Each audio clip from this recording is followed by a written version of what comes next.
하나님 말씀 사도행전 9장입니다.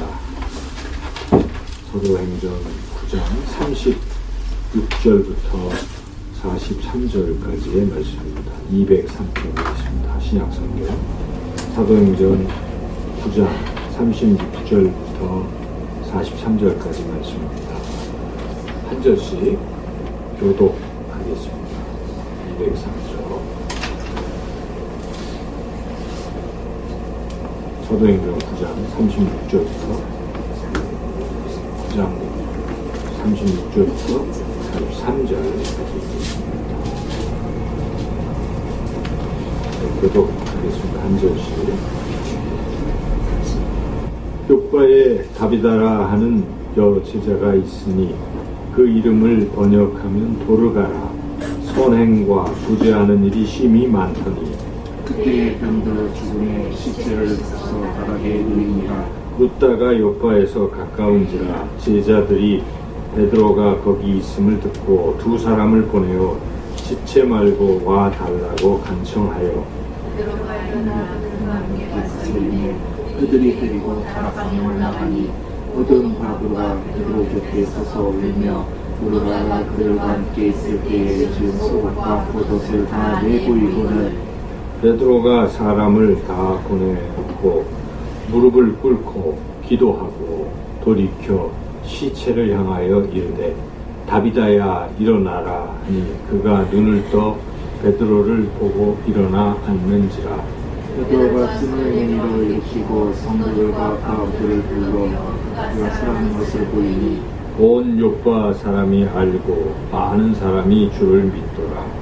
베드로가 욥바에 여러 날 있어 시몬이라 하는 부르장의 집에서 먹니라. 아멘. 우리가 읽었던 이 말씀, 유명한 말씀이죠. 베드로가 다비다를 죽은 다비다를 살리는 그런 이야기입니다. 지금 다비다라는 여인이 있는데 예수님을 잘 믿는 예수님의 제자입니다. 그래서 여제자라고 그렇게 성경이 지금 기록하고 있습니다. 그래서 이제 헬라어 다른 말로는 도르가라고 또 번역할 수가 있는데 이분이 평소에 착한 일을 많이 했고 또 특별히 이 어려운 사람들을 많이 도왔다 그렇게 기록하고 있습니다. 그런데 안타깝게도 이분이 병들어서 이제 죽었습니다. 근데 마침 이 근처에 베드로가 있었는데 사람이 죽었는데도 지금 이 다비다에 가까이 했던 많은 사람들이 너무 안타까워서 죽었지만은 어떻게 살릴 수 있을까 하는 이런 생각을 가지고 베드로를 급히 청했습니다. 그래서 지금 죽었지만은 와서 한번 어떻게 좀 해달라. 꼭 이 도르가는 살려야 된다. 이 다비다는 살려야 된다. 그 이유는 이 사람이 평소에 우리에게 얼마나 사랑을 많이 베풀어 주셨는지 모른다. 그러면서 자기들의 속옷도 내보이고 겉옷도 내보이고 이게 다 다비다가 우리에게 준 것이다. 이제 이렇게 하고 울면서 베드로에게 매달려서 살려달라고 이렇게 간청을 하고 있습니다. 하도 그 간청한 것 때문에 베드로가 이미 죽었지만은 그래도 이 귀한 믿음들을 가지고 있기 때문에 또 간절함이 있기 때문에 자기가 어떻게 좀 해봐야 되겠다 이런 생각을 가지고 무릎을 꿇고 하나님 앞에 간절히 기도를 했습니다. 베드로도 그 주변에 있는 사람들의 그 믿음을 보니까 뭔가 기적이 일어날 것 같다 이런 생각을 했겠죠. 베드로도 어떤 믿음을 갖게 됐죠. 그래서 간절히 기도하고 베드로가 믿음을 가지고 그 죽어있는 시체를 향해서 다비다야 일어나라 하고 이제 눈을 일어나라 이렇게 명령을 하니까 시체가 눈을 떠서 일어나서 살아났다 하시죠. 그래서 베드로가 그 살아난 것을 사람들에게 보였더니 거기 있던 사람뿐만 아니라 그 욥바에 있던 모든 사람들이 이걸 믿고 놀래서 이제 예수님을 믿게 되었다 하는 것이 오늘 본문 말씀의 말씀의 내용입니다. 여기에 보면 죽었던 다비다가 살아났다 사실인데 참 믿기기 힘든 일입니다. 오늘날 그런 일은 거의 없잖아요. 죽었다가 살아났다는 경우는 거의 없죠. 뭐 지난번에 어떤 장로님이 자기는 죽어서 이렇게 시신이 되어서 그 냉동 어디 하는데 들어갔었는데 어떻게 자기가 깨어나서 살았다는 간증을 한번 한 적이 있어요. 그때 우리 아는 어떤 분 장례식에 갔다가 그분의 이야기를 제가 박연희 집사님 친척 관계에 있는 분이 그 아들의 이제 그분이 그렇게 얘기를 해서 저도 그게 사실일까 자기가 간증도 했다고 그래서 그런 일도 있구나, 죽었다가 살아나는 경우도 있겠구나 이런 생각도 해보긴 하지만 오늘날 이 죽어있는 사람을 기도를 해서 살렸다 하는 얘기는 거의 듣기 힘든 일이죠. 거의 불가능한 일처럼 보입니다. 하지만 성경에는 그렇게 불가능하게 보이는 일들이 가능했다 하는 것이 기록되어 있습니다. 그런데 굉장히 많지는 않습니다. 구약에 보면 두 건이 있습니다. 구약에 우리가 잘 아는 엘리사가 그 과부의 아들들을 이렇게 각각 기도를 해서 뭐 시신에 같이 얼굴을 맞추고 막 이렇게 몇 번 해서 부르짖어 기도해서 살려낸 그런 이야기가 기록되어 있죠. 엘리야가 그랬고 엘리사가 과부의 그 아들들을 각각 기도해서 살렸습니다. 그게 이제 구약 이야기고 신약에서는 우리 예수님께서 죽은 자를 살린 그런 이야기들이 여러 곳에 있죠. 그래서 그 회당장 야이로의 딸을 살리셨잖아요. 근데 살리실 때 하신 것이 달리다굼 소녀야 일어나라 이렇게 명령하셨을 때 죽었던 그 소녀가 살아났던 이제 그런 사건이 하나 있고 또 나인성 과부의 아들을 이제 장례를 치르라고 상여가 이렇게 나가고 있었는데 예수님이 장례 행렬을 멈추고 불쌍히 여기셔가지고 그 관에 손을 딱 대시고 그리고 청년에게 청년아 일어나라 이렇게 또 역시 똑같이 일어나라 하고 말씀하실 때 죽었던 청년이 일어났던 살아났던 이제 그런 이야기가 있죠. 그리고 또 한 가지는 이제 나사로 잘 알고 있죠. 나흘 동안 이제 썩어서 시신 냄새가 나는 미이라를 이렇게 수건으로 다 감은 그런 속에 예수님께서 나사로야 나와라 이렇게 명령하실 때 또 나사로가 살아나는. 그러니까 예수님은 기도하셨다는 표현은 좀 드물고 그냥 직접 명령을 하시는 거죠. 일어나라 할 때 이렇게 살아났죠. 근데 이제 엘리야나 엘리사는 간절히 하나님께 기도를 해서 이제 살려낸 그런 이야기들이 있긴 합니다. 그리고 이제 바울이 이 청년을 또 살렸죠. 청년이 밤새도록 바울이 설교를 한 6시간, 7시간 하니까 좀 피곤해갖고 난간에, 3층 난간에 이렇게 졸다가 뚝 떨어져서 죽었을 때 바울이 이렇게 살렸던 그런 이야기. 그리고 오늘 우리가 읽었던 이 본문, 베드로가 죽은 다비다를 살린 이야기. 이게 아마 성경의 죽은 자를 살린 이야기의 아마 전부인 것 같아요. 그래서 그렇게 많지는 않습니다. 구약에도 한 2건, 예수님이 3건, 그리고 바울이 1건, 베드로가 1건. 이 정도이기 때문에 그렇게 많지는 않은 것이기 때문에 죽은 자가 다시 살아나는 일은 일상적인 일도 아니고 거의 불가능한 이제 그런 일임에 틀림없지만 그러나 죽은 자도 살리신다. 하나님은 죽은 자도 살리신다는 것은 틀림없는 사실이죠. 오늘날도 그럴 수도 있긴 하겠죠. 그러나 지금까지 그렇게 드물게 일어났기 때문에 그런 일은 거의 뭐 불가능하다 이렇게 보여집니다. 하지만 불가능한 일도 일어날 수는 있어요. 일어날 수가 있죠. 성경이 기적 이야기니까 죽은 자가 다시 부활하는 부활의 사건이 예수님도 그러셨고 이제 그런 홍해바다가 갈라진다든지 그런 기적은 일어날 수 있다 하는 것이죠. 오늘날도 우리 삶에 이런 기적이 일어날 수 있다. 자, 우리가 이것을 믿어야 되는 것이죠. 그것은 옛날 일이다라고만 할 수 없습니다. 기적이 일어날 수 있습니다. 뭐 질병 같은 것이 치유되는 것은 기적에 가까운 일이 많잖아요. 암으로 투병 중인 분들이 이거 불가능하다, 의학적으로 불가능하다 했는데 살아났다는 이야기를 우리 심심치 않게 듣습니다. 그래서 이 질병이 치료되는 그런 경우에는 기적들이 많이 일어나죠. 예수님 당시에도 예수님이 많은 병자들, 불치의 병들을 많이 고쳐주셨기 때문에 오늘날도 사실은 그런 일들이 일어납니다. 뭐 다 항상 일어난다라고 말하기는 어렵지만 특별한 경우에 그런 기적들이 일어날 수 있다는 이제 그런 것을 우리가 알게 됩니다. 그래서 어떻게 하면 그런 기적이 일어날 수 있는 것인가? 오늘 이 본문을 잘 우리가 생각해 보면서 우리 삶에서도 죽은 자도 살리는 그런 기적, 꼭 죽은 자가 살아나는 그런 것은 아닐지라도 거의 불가능한 일들이 기적적으로 일어날 수 있다. 어떻게 하면 그런 일이 일어날까 하는 것을 본문을 통해서 우리가 깨달으려고 합니다. 첫째는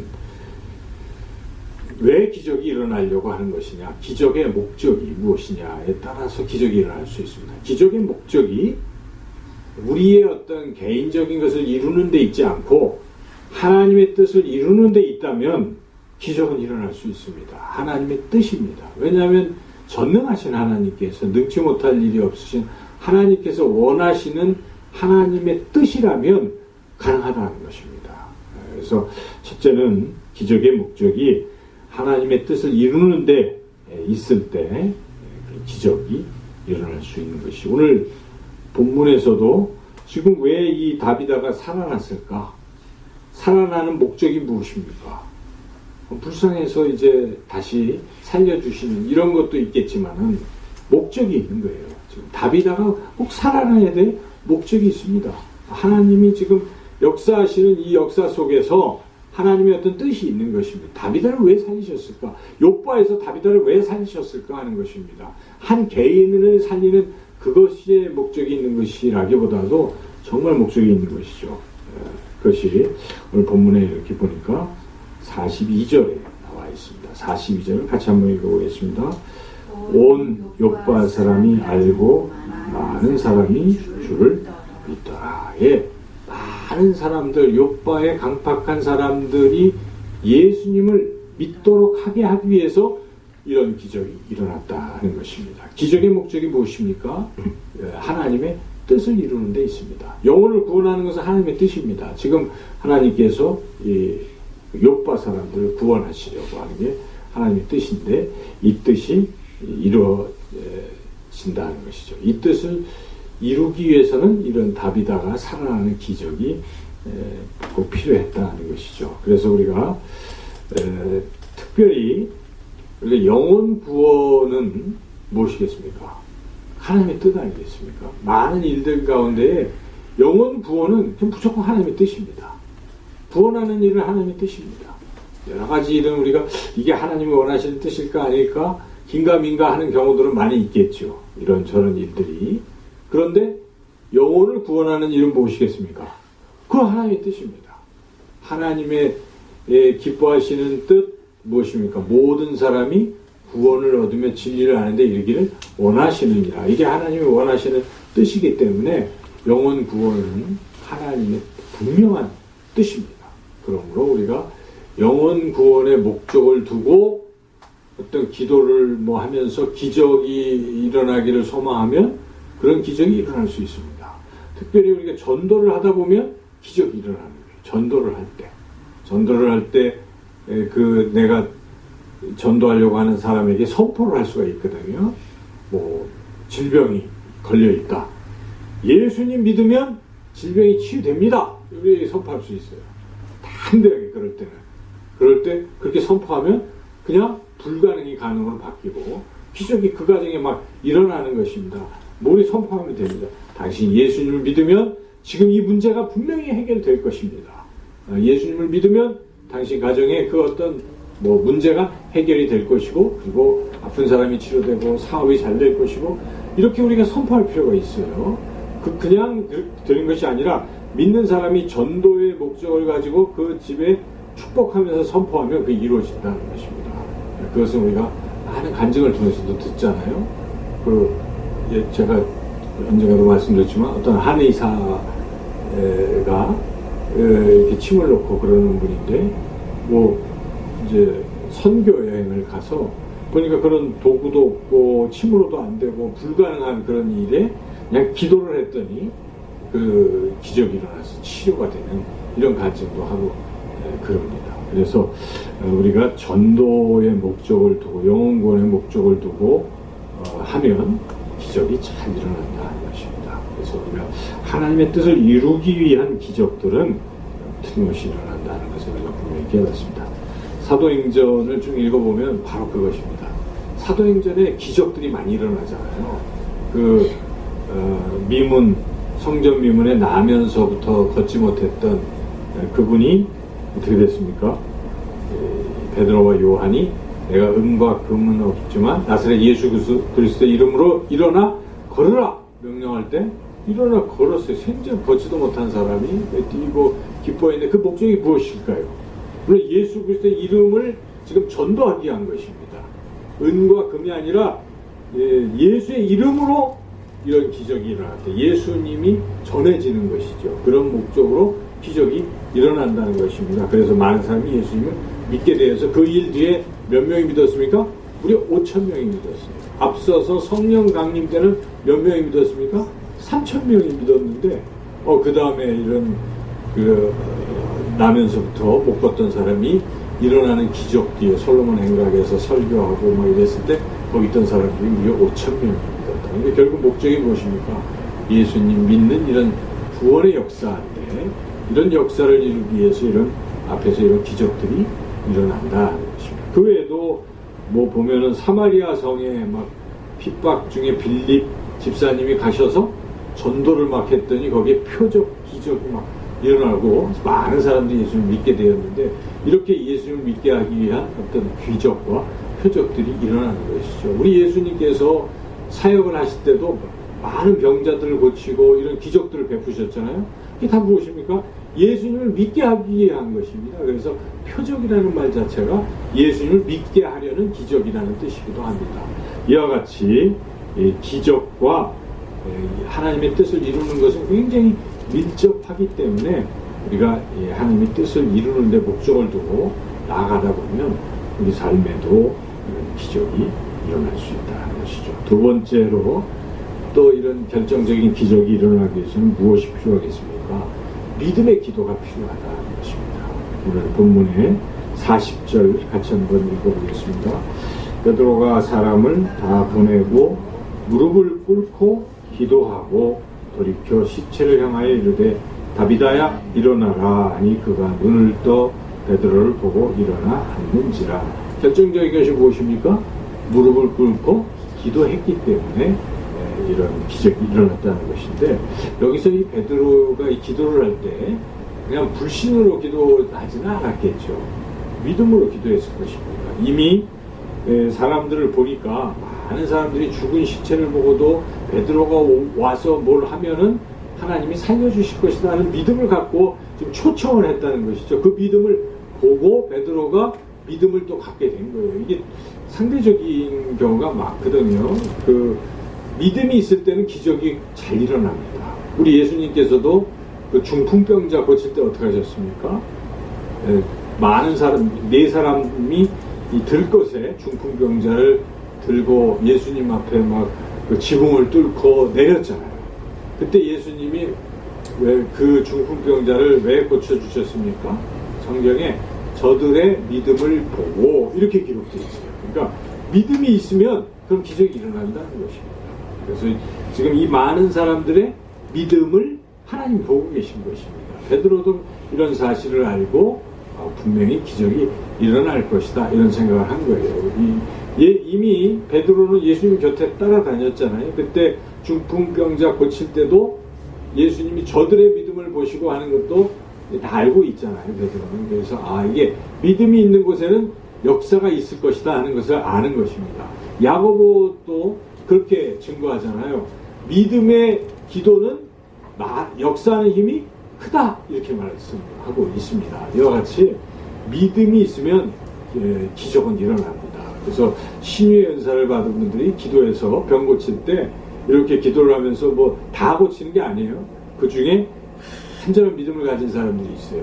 하나님 고쳐줄 거다 믿을 때 그 믿음 위에 손을 얹고 기도하는 것입니다. 그때 하나님이 그 믿음을 보고 역사하시는 것이죠. 사실은 전하는 사람은 아무것도 아닌 것입니다. 그 본인의 믿음이 굉장히 중요합니다. 그래서 이와 같이 많은 사람들의 그 믿음을 보고 베드로가 같이 이제 믿음을 가지고 간절히 기도했습니다. 그리고 시체를 향해서 일어나라 이렇게 얘기하는 것은 베드로가 지금 뭐가 있어서 그렇게 할 수 있는 것입니까? 믿음이 있기 때문이에요. 베드로는 예수님이 그렇게 하시는 것을 봤거든요. 예수님이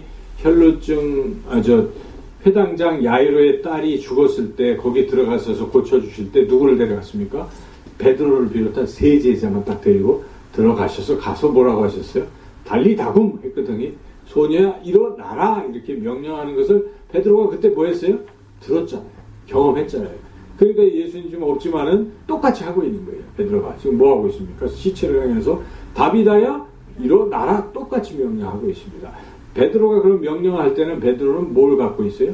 믿음을 갖고 있는 것입니다. 믿음을 갖고 있으니까 예수님 보고 하신 것을 자기도 하면 될 것이라고 내 이름으로 행하면 다 된다 예수님 말씀하셨기 때문에 베드로는 믿음으로 이렇게 행하고 있는 것입니다. 베드로는 틀림없이 믿음으로 기도한 것이죠. 무릎을 꿇고. 그래서 이런 기적이 일어난다 하는 것입니다. 그래서 우리는 간절히 어떤 기도할 때 믿음을 가지고 기도를 하시면 이런 기적이 일어난다 하는 것입니다. 예수님 말씀하십니다. 여기 있는 산더러 들려 바다에 던져져라 하면 말하는 대로 이루어질 것이다. 마음에 의심하지 않으면 그대로 되리라 하고 이렇게 덧붙여서 말씀하십니다.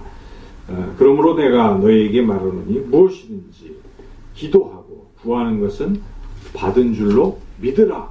그리하면 너희에게 그대로 되리라. 이렇게 예수님이 말씀하셨습니다. 믿으라. 믿고 기도하면 기도한 대로 될 것이라고 예수님께서 말씀하셨습니다. 할 수 있거든요. 무슨 말이냐. 믿는 자에게는 능치 못할 일이 없느니라고 예수님이 말씀하셨습니다. 구하라. 그러면 주실 것이요. 찾으라. 그러면 찾아질 것이요. 두드리라. 그러면 열릴 것이라. 예수님께서 하신 말씀입니다. 그래서 우리가 믿음으로 기도하는 것은 역사하는 힘이 크고 응답된다 하는 것이 예수님이 약속하셨습니다. 사도 바울은 그 약속을 믿고 이렇게 증거합니다. 아무것도 염려하지 말고 모든 일에 기도와 간구로 너희 구할 것을 감사함으로 아뢰라. 감사한다는 것은 무엇입니까? 이미 됐다고 생각하니까 감사가 나오는 것입니다. 그래서 기도할 때는 걱정하지 않고 믿고 될 것이라고 믿고 감사함으로 기도하면 그대로 응답된다라고 사도 바울도 그렇게 증거하고 있습니다. 그래서 사도 바울이 내게 능력 주시는 자 안에서 내가 무엇이든지 할 수 있다라고 그렇게 고백합니다. 그래서 우리가 믿음을 가지고 기도하는 것들은 응답된다. 기적도 일어날 줄로 믿습니다. 믿음이 필요한 것이죠. 믿음의 기도. 세 번째로는 한 가지 우리가 추가해서 생각할 것은 간절히 원해야 된다는 것입니다. 이 지금 죽은 다비다가 일어나는 데 있어서 결정적인 것은 무엇입니까? 그 다비다에게 사랑을 받은 많은 이 사람들이 속옷과 겉옷도 다 이렇게 받은 이 사람들이 지금 뭐 하고 있습니까?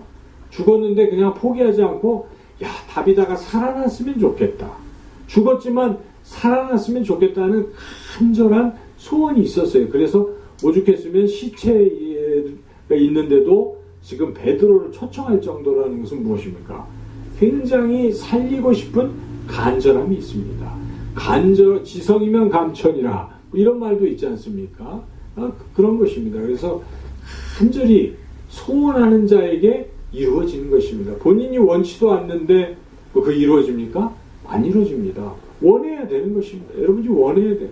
뭐 예를 들어 영상교회 부흥 모든 교우들이 야 우리 교회 부흥했으면 좋겠다는 간절한 염원 열망이 있으면 부흥이 되잖아요. 그런데 아유 부흥 무슨 부흥 해도 그만 안 해도 그만 하는 이런 뜻 미지근한 상태에 있으면 안 이루어지는 것입니다. 여러분 가정에서도 야 우리 자녀들이 정말 잘 돼야 된다. 잘 될 것이다 믿고 잘 돼야 된다는 간절한 소망을 가지고 딸을 향해 여러분들이 소원을 두고 있으면 그게 이루어지죠. 그런 소원이 굉장히 중요합니다. 소원이 얼마나 중요하냐면 우리 예수님께서도 병을 고치실 때 어떻게 하십니까? 물어보시거든요. 38년 된 베데스다 연못가에 못 일어나고 이런 사람에게 예수님이 불쌍해서 찾아가시잖아요. 그래서 맨 먼저 한 말씀이 무엇입니까? 내가 낫고자 하느냐? 이렇게 물어보시는 것이에요. 무엇을 하여 주기를 원하느냐? 낫고자 하느냐? 이렇게 물어볼 때 그가 물이 동해야 어쩌고도 물이 동해 이런 얘기하고 그랬지만 원했잖아요. 그런 소원이 있느냐 없느냐를 먼저 물어보십니다. 예수님은. 그 소원이 있어야 돼요. 여리고 두 맹인들에게도 예수님이 물어보시죠. 내가 무엇을 하여 주기를 원하느냐? 예수님이 물어보실 때 보기를 원하나이다 할 때 내 믿음대로 될지어다 해서 그들이 눈을 뜨게 됩니다. 예수님은 물어보십니다. 그러니까 예수님이 물어보신 건 한 두 가지인 것 같아요. 대체로 이렇게 종합을 해보면 하나는 원하느냐를 물어보시는 것입니다. 뭘 원하느냐? 우리가 기도할 때도 횡설수설 중언부언하면 하나님께서 들으시고 아니 너 뭘 원하는 거야? 하고 그러실 거예요. 그렇죠? 여러분들이 간절히 원하는 게 있어야 됩니다. 기도할 때는 이 소원이 있어야 돼요. 간절한 소원을 가져야 되고 그리고 무엇을 물어보십니까? 너 믿느냐? 이거 물어보시거든요. 예수님이. 네가 믿느냐? 내가 능히 이 일을 할 줄을 믿느냐? 이렇게 예수님이 물어보십니다. 귀신 들린 딸을 둔 사람에게 그렇게 물어보시기도 하시고 그럴 때 그렇게 할 줄 믿습니다 할 때 네 믿음대로 될지어다. 믿음이 너를 구원하였다 이렇게 말씀하십니다. 그래서 두 가지가 참 중요합니다. 주님이 물어보시면 생각해보면 무엇이면 하나는 간절함이 있어야 돼요. 소원, 간절함. 둘째는 믿음이 있어야 됩니다. 하나님 하실 수 있습니다. 믿음. 하나님 나를 사랑하십니다. 나를 고쳐주십니다 하는 믿음이 있을 때 낫는 거예요. 치료가 되는 것이고 문제가 해결된다는 것입니다. 여러분 문제가 있습니까? 이 문제가 정말 해결되고 싶다. 간절한 소원이 있어야 돼요. 그리고 하나님은 이것을 해결해 주신다. 들어주신다 하는 믿음을 가지고 뭘 해야 되겠습니까? 기도를 하십시오. 그러면 기적은 일어날 줄로 믿습니다. 오늘 이 다비다가 살아난 과정 속에서 우리는 정말 기적이 일어나기 위해서는 세 가지가 필요하구나를 깨닫게 됩니다. 첫째는 무엇입니까? 이게 목적이 무엇입니까? 하나님의 뜻을 이루는 데 두는 것이에요. 여러분이 간절한 소원도 예를 들어서 내가 아프단 말이죠. 이제 불치병이에요. 근데 주님 살고 싶습니다. 주님께서 살려주실 수 있음을 믿습니다.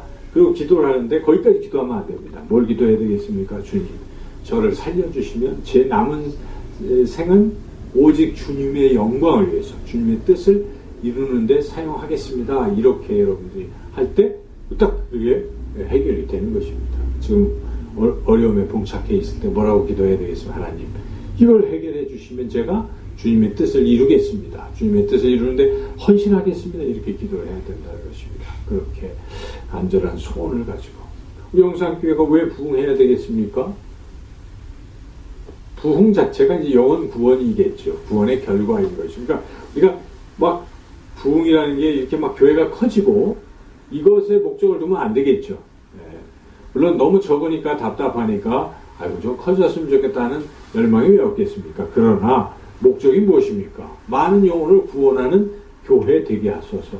내 성도니까 내가 한 사람이 아니라 더 많은 사람들을 주님 앞에 갈 때까지 구원하게 하소서. 이런 소원을 갖는 거예요. 그 소원들이 이제 모이면 교회가 부흥되는 것이겠죠. 그래서 우리가 부흥 사이즈 자체의 목적을 두지 말고 정말 순수하게 하나님의 뜻이 무엇인지 교회가 좀 더 커지면 그래도 뭔가 주님의 뜻을 이루어 가는데 더 힘이 되고 또 열심히 또 생기고 될 것이다 이런 마음이 또 생기고 그러니까 결국 목적을 어디 두느냐 여러분 개인적으로도 자녀들이 잘 되는 목적이 무엇이겠습니까?